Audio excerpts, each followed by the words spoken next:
বাবু পান্ডা পাও এর আরেকটি গল্প নিয়ে আমরা হাজির। একদিন পাও বাগানে মনের সুখে বাঁশ চিবোচ্ছিল।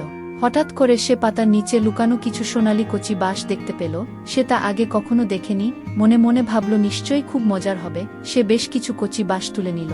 বাড়ির পথে তার পরিচিত এক খরগোশ ও একটি কাক তার হাতে খাবার দেখে খেতে চাইল, কিন্তু পাও নিষেধ করল, বলল এগুলো কারো সাথে ভাগ করবে না। পরে একদিন বনে বানের পানি এলো, নিচু সব জায়গায় পানি চলে এসেছে, পাও এর বাড়িতেও পানি ঢুকেছে। ধীরে ধীরে পানি বাড়তে থাকল। পানি বাড়ার সাথে ঘর ঠান্ডা হয়ে গেছে, সেখানে থাকা যাচ্ছে না। পাও বাহিরে বেরোলো, উঁচু জায়গায় যাবে, সেখানে যেতেই তার চোখ আটকে গেল। উঁচু স্থানে একটি গাছের নিচে শুকনো জায়গায় সেই খরগোশ ও কাকটি বসে বেশ হাসি মুখে ফল খাচ্ছে আর গল্প করছে। পাও তা দেখে বেশ অবাক হয়ে গেল। ঘর নেই, খাবার নেই, খোলা আকাশের নিচে তারা বেশ খুশি মনে আছে। পাও তাদের কাছে গেল।